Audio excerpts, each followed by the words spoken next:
Hello friends, আমি তমালি চলে এসেছি বারান্দা বাগান নিয়ে। এটা ক্যাটেলিয়া অর্কিড। এটা অনেক দিন ধরে আমি অপেক্ষা করছি, প্রায় 2 বছর ধরে। এর কোনো ফুল আসছিল না, কারণ এর শুধুই একখানাই ডাল ছিল, কারণ ক্যাটেলিয়া অর্কিডের যথেষ্ট দাম আছে। তো আমি একজন চেনা পরিচিত মানুষের কাছ থেকে ছোট্ট একটা চারা নিয়েছিলাম 200 টাকা দিয়ে। তো সেই চারাটা বড় হতে প্রায় 2 বছর লেগে গেল। মানে এত দিন ধরে আমি মানে চেষ্টা করছিলাম যাতে একটা ফুলের দেখা পাই। তো যতক্ষণ না ও ম্যাচিওর হচ্ছিল না ততক্ষণ দেখা দিচ্ছিল না। তো এই আমার গাছের গ্রোথ, আর এই আমার গাছের ফুল। খুব ছোট মিনি ভ্যারাইটির ফুল হয়েছে। ক্যাটেরিয়ার যে বড় সাইজের ফুল হয় সেটা কিন্তু নয়, খুব মিনি ভ্যারাইটির হয়েছে। যেরকমই হোক, এটা আমার বাড়িতে ক্যাটেলিয়া অর্কিডের প্রথম ফুল, তো আমি তাতেই খুব হ্যাপি। মানে এত সুন্দর দেখতে না কালারটা, মানে কালারটা খুব মিষ্টি। আমি জানি না কতটা দেখাতে পাচ্ছি কালারটা একটু ভায়োলেট কালারের, মানে পার্পল কালারের দিকে, কিন্তু সাইজটা ছোট।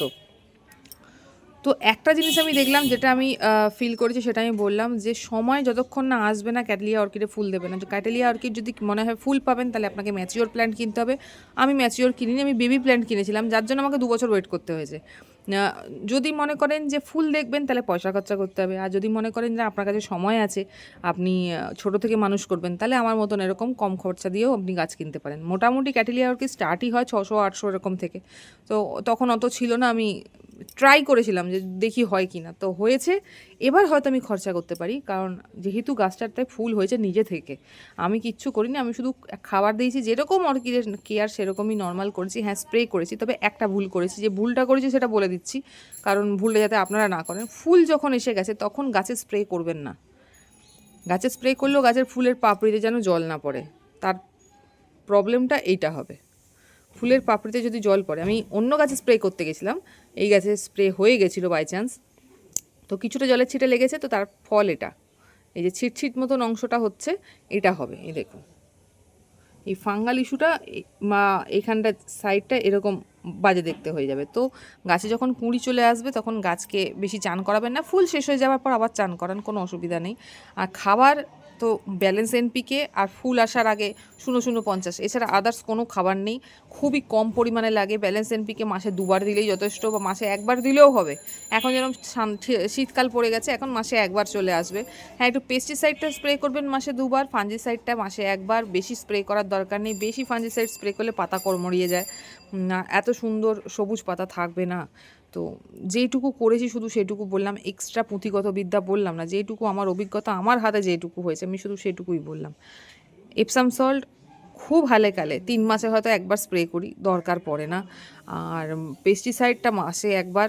যদি পেস্টিসাইড ইউজ করতে না চান আমার মতন, আমি যেমন ব্যালকনিতে পেস্টিসাইড ইউজ করি না, খুব কম। এই এবার শীতকাল ঢুকেছে, এবার করব, সারা গরমকাল ইউজ করিনি। তারা ফ্রিজের ঠান্ডা বরফ জল ইউজ করতে পারেন। আদারওয়াইজ নিম পাতা ফুটিয়ে যে জল হয় সেই জলটা ইউজ করতে পারেন, কোনো অসুবিধা হবে না।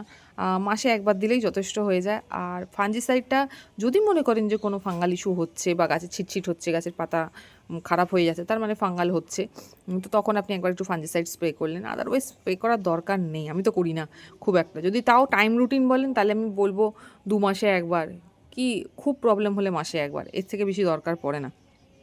আর হিউমিক অ্যাসিড অনেকেই বলেছেন দেবো কি দেবো না, তো হিউমিক অ্যাসিড অর্কিডে দেওয়া যায়, সেটাও মাসে 1বার। আর বেশি দেওয়ার দরকার নেই। আর এক্সট্রা মাইক্রোনিউট্রিয়েন্ট এইসব কিচ্ছু দিই না। সিরিয়াসলি এত কিছু অনেকে জিজ্ঞেস করছেন, এটা দেবো না ওটা দেবো, এটা দেবো না ওটা দেবো, কিচ্ছু লাগে না।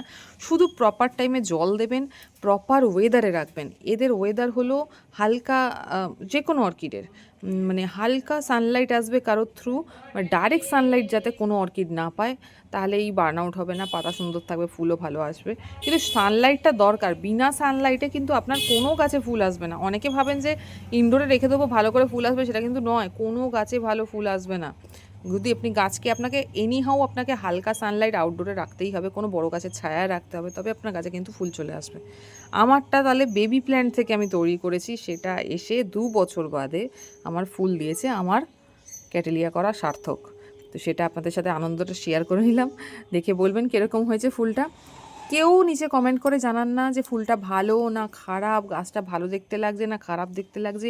হাতে গুনে কয়েকটা লোক হয়তো, মানুষ হয়তো কমেন্ট করেন, তাও 10টা কমেন্টও যায় না হয়তো, খুব কম হালে কালে হয়তো যায়। এটা খুব খারাপ, এত খারাপ দেখতে গাছ, বা এত খারাপ চ্যানেল বানাই যে যেখানে বলার বা কমেন্ট করার কিছু নেই। একটা নর্মাল একটা কমেন্ট দেবেন, একটা স্মাইলি দিয়ে দেবেন, তাতেও হয়। মানে একটা কী বলুন তো, একটা এন্থু জাগে। একটা ভিডিও করছি বা আপনাদের সাথে কথাগুলো শেয়ার করছি, এগুলো আগে বলার না একটা এন্থু মনে আসে যে এত বছরের চ্যানেল, আমি এক্সট্রা করে আমি এ থেকে সবার আগে আপনাদের ক্লিয়ার করে দিই, আমি এ থেকে পয়সা পাই না। আমি জাস্ট আপনাদের ভালোবাসা এনজয় করার জন্যই খালি জাস্ট ভিডিওগুলো করি। আমার এই চ্যানেলের পয়সাতে আমার সংসার চলে না। এইটা আমার শখের বাগান, আপনাদের সাথে শেয়ার করছি। এটা খুব মানে প্রাণের বাগান বলতে পারেন। তো লাইকও পড়ে না সেরকম, কমেন্টও সেরকম আসে না, তাহলে আর চ্যানেল করে কি করব? বন্ধ করে দেওয়াটাই বেটার, কারণ আমার ডেটা খাচ্ছে।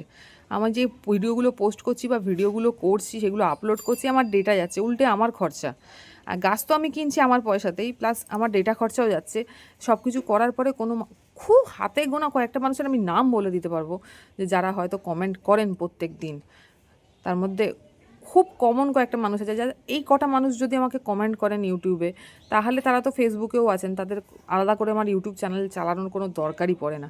কটা মানুষ দেখছেন সেটাই বুঝতে পারছি না। কটা লাইক পড়লে তবে তো বুঝতে পারবো যে কারা লাইক করছেন, কাদের পছন্দ হচ্ছে। ডিসলাইক করুন, তবুও বুঝতে পারবো যে আমার গাছটার ভুল কী হয়েছে, বা আমি যে ভিডিওটা করছি সেই ভিডিওটার ভুল কী হয়েছে। সেটা খারাপ হলে খারাপ কমেন্টই করুন যে আপনি এটা কথাটা ভুল বলেছেন, আমার কোনো আপত্তি নেই, কিন্তু কিছু একটা অন্তত বলুন। নাহলে ভিডিও করার এন্থুই নষ্ট হয়ে যাচ্ছে। কী ভিডিও করব? ভিডিও করে রোজ নিজের কথা নিজেই শুনছি, কোনো লাভ নেই। নিজের কথা আমি নিজে ঘরে বসে শুনতে পারি, ভিডিও করে শোনার কোনো মানেই হয় না। তো জাস্ট যেটুকু করছি, যেটুকু আপনাদের সামনে আছে, সেটুকু আমি জাস্ট শেয়ার করলাম।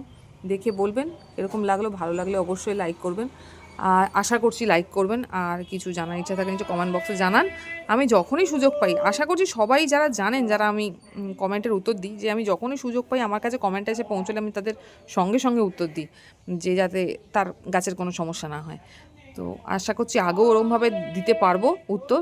তো সবাই ভালো থাকবেন, একটু সাপোর্ট করুন। একটু সাপোর্ট না করলে চ্যানেল করে না ঠিক ওই মাইন্ড স্যাটিসফাই হচ্ছে না। মাইন্ড স্যাটিসফাই না হলে আমি চ্যানেলটা চালাবো কী করে? কোনো এন্থুই পাচ্ছি না যে আমি চ্যানেলটার একটা ভিডিও করব, কারণ না আসে লাইক, না আসে কমেন্ট। দেখছি হয়তো প্রচুর জন, কিন্তু কোনো লাইক কমেন্ট নেই, তাহলে আর করে কী লাভ? ভালো লাগলো না খারাপ লাগলো, কিছু ভুল বললাম না ঠিক বললাম, সেটুকু বলার লোকও নেই। নিজেই বলছি, নিজেই শুনছি, নিজেই কারেকশান করছি। আজ পর্যন্ত 5 বছর ধরে চ্যানেলটা চালাচ্ছি। চ্যানেলের আমার নিজস্ব অভিজ্ঞতা এটাই যে আমি নিজেই করছি, নিজেই বলছি, নিজেই শুনছি, নিজেই ঠিক করছি। আমাকে ঠিক করে দেবার বা আমার ভুল ধরিয়ে দেবার বা আমারটা ঠিক হয়েছে দিদি আপনার এটাতে খুব ভালো হয়েছে, হাতে গোনা কয়েকটা লোক বলে, মানে মেরে কেটে 10 জনও হবে কিনা সন্দেহ। তো খুব খারাপ অভিজ্ঞতা আমার চ্যানেল করে। কারণ সবটাই এখন যেন মনে হচ্ছে বিজনেস। আমি তো বিজনেসের জন্য চ্যানেলে আসিনি, এটা আমার ভালোবাসার চ্যানেল। তো জাস্ট মনের কয়েকটা কথা বললাম। আর এই গাছটার এটার একটা মানে আলাদা আনন্দ আছে। 2 বছরের অপেক্ষা, 2 বছর অনেক কিছু হয়ে যেতে পারে, মানুষ থাকতেও পারে নাও থাকতে পারে, তার মধ্যে যে আমি থেকে এতদিন 2 বছর বাদে এই ফুলটা দেখতে পাচ্ছি, তো সেটাই আমার কাছে অনেক। কারণ এটা একটা ভাগ্যের ব্যাপার, একটা ছোট্ট এইটুকু চারা থেকে একটা বড় করে, তার থেকে যেরকম সাইজেরই ফুল হোক বা যেরকম ভ্যারাইটির ফুল হোক, যদি কেউ জানেন এই ভ্যারাইটিটার নাম তাহলে অবশ্যই জানাবেন। আমি জানি না, আমি এটা খুব কমন একখানা চেনা পরিচিত লোকের থেকে একটা চারা নিয়েছিলাম, সেও হয়তো জানে না। তো যদি জানতে পারেন আইডিটা, তাহলে অবশ্যই বলবেন। আর জাস্ট এটুকুই। আগামীকাল আবার দেখাবো অন্য কোনো গাছের ভিডিও নিয়ে।